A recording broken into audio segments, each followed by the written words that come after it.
So, we were expecting a YouTube poop, eh? Well, too bad, because I don't have Sony Vegas. So yeah, when April Fool's comes around, I usually make a video where it advertises something, and then the video is just some random piece of music that plays throughout the rest of the video. And for this year, I decided not to do that, because I felt like 3 was enough, so this time I'm just going to be talking about random stuff that just comes to my mind. Crash Bandicoot Insane Trilogy. Still looking forward to that game, with the new screenshots and the gameplay. It looks great and all, so yeah, still hyped for it. One interesting thing about this game is that I lost a bet with a friend of mine over this. Before it was officially announced, there were some teasers popping up on the internet about Crash's return, and I really wasn't buying it because they just took stock images from past material, slapped it into Photoshop, and called it a night.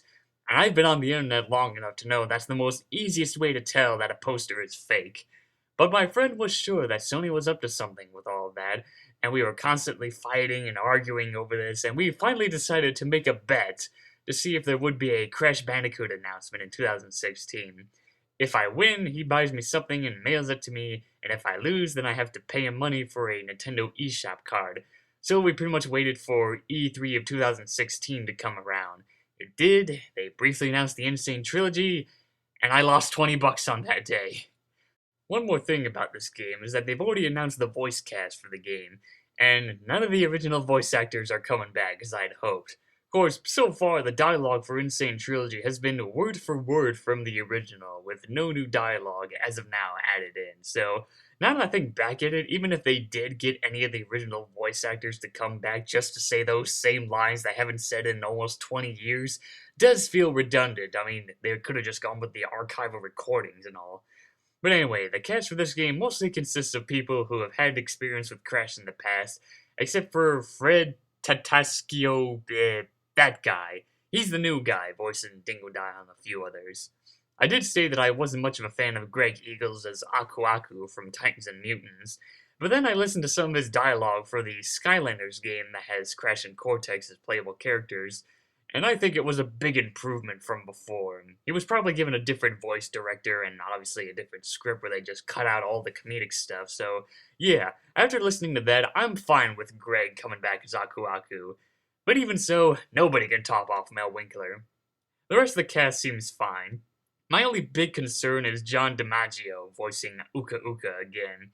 I already said that I really didn't like him voicing him in Titans and Mutants, so I don't know if he'll do that again or do something else, like, be given that voice filter with Clancy Brown did at the first time. But yeah, just the inner fanboy of me just wants the old gravelly voice for Uka Uka coming back.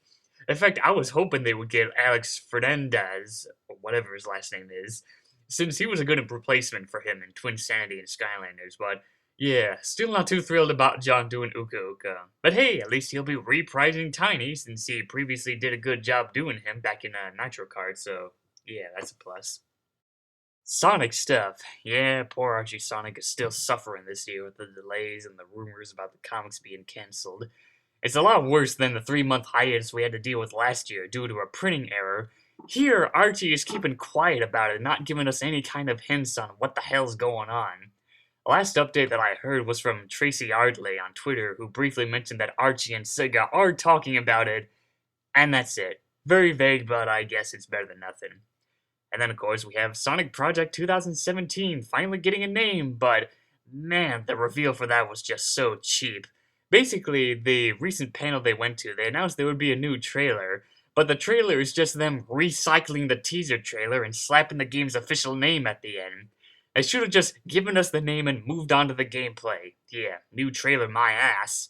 But hey, at least we got some gameplay, which promisingly looks like the return of a real 3D Sonic game. Well, that is until they later confirm that Legacy Sonic stages will have 2D segments, so that pretty much shuts down my hopes for the return of a real 3D Sonic game. Seriously, it feels like Sonic Dash and the Sonic Hub World LEGO Dimensions are the only real 3D Sonic games we have these days. At this point in time, I've already decided that forces will make or break my interest with continuing on with the Sonic games, or Sonic as a whole if the comics are cancelled. I'll still enjoy playing the Sonic games that I played in the past and whatnot, but as for anything after Forces, I ain't going near them. Oh yeah, then Flying Battery Zone's coming back in Sonic Mania, but yeah, I still don't give a damn about Mania. I've already said this before and I'll say it again. How the hell is this game gonna be any different from all the truckloads of fan-made games we already have? Because it just feels like this game is getting the Street Fighter X Mega Man treatment. And yes, I still refuse to play it. I don't care if it gets good reviews, I don't care if people say it plays great, I don't care if it gets ported onto multiple consoles. It's not for me. The game is being sold, marketed, and advertised only for classic Sonic fans, and clearly, I'm not one of them. The only thing that surprised me about this game is that they've decided to delay it, which is interesting, because I was expecting it to be released almost immediately after the Nintendo Switch came out, because, gotta please them classic Sonic fans, because Sega don't give two shits about the legacy Sonic fans, So yeah, Sonic Forces, the game that'll make or break my continuation with Sonic in the future, and I still refuse to play Sonic Mania. Brony reviewers. I've already said this before, but yeah, I'm a brony and I like friendship is magic and blah de blah. So this time I'm going to be talking about my personal thoughts on those fancy broner reviewer analyses people on YouTube. DigiBrony, one of the earliest brony reviewers that I discovered, seemed kinda cool at first, but over time his videos haven't aged well, and for some reason he looked like a stoner in some of his last videos. Oh well, he's retired now, so it feels like he just came and went. Brony Curious, a guy with very critique opinions, at least from the videos that I remember. And just like Digi, he's also retired as well. I think he called it quits after Season 4 or something. But still, his videos are pretty good. I love Kim Possible a lot. In some ways, this girl kinda scares me. She's a fangirl for Discord's voice actor, and she's had a fair share of drama. Something about stealing source models from the Friendship is Magic animators, then issuing an apology, and then went absent for months due to chronic pain, and now she's back to normal and everything, but yeah, my memory's still a bit fuzzy on what was going on. Still find it humorous that her username implies that she's a Kim Possible fan, and I don't blame her. I liked the show too, back in the old days. Sketchy the Changeling, probably the only reviewer I bothered subscribing to. He's a lot more laid back and gets down to the point with his critiques, and I'm sure he's made a lot of enemies for not liking Pinkie Pie, just like how I've made plenty of enemies for not liking Sonic Colors. It also feels like he's one of the few brony reviewers to review the comics from IDW, which is nice. I've read a good chunk of them, and they're pretty good for the most part. Dr. Wolf. Haven't seen that many of his stuff, but he is interesting. And he was also part of that whole where's the fair use drama with some of his videos getting questionable claims for no reason. And I can relate to that, even though I wasn't that heavily affected, unlike everybody else was back then. And finally, there's Silverquill. Yeah, this guy. Well, at first I liked the guy, but over time he started to pull out old tiresome jokes, and some of them that weren't even funny, like the whole Trollestia crab, and of course his running gag of torture in Flash Century's Pegasus form for no reason. It just felt like some of the jokes just made him act like an asshole, especially when it came to using Pegasus Flash Century as a punching bag, rather than using the Equestria Girls form, who took up most of the screen time, so yeah. Someone on DeviantArt told me that he was doing it just for comedic purposes, but the thing is when Silverquill was doing it, the joke was already getting stale because everybody else was already making the same parodies, tortures, hatreds, waifu stealers, and blah blah blah. And then came his after-the-fact video on Flash Century where he tries to analyze the guy, and I was hoping he would put an end to all the tiresome jokes on Flash, but at the end he goes back to torturing him again, which made the entire video almost completely pointless. So the ending to me just sounded like he was saying, so does that mean I'm gonna stop making those tiresome jokes of torturing Flash Century? Of course not, I'm gonna continue milking the ever-living shit out of this dead horse, so fuck you! And that's why I don't watch Silverquill anymore.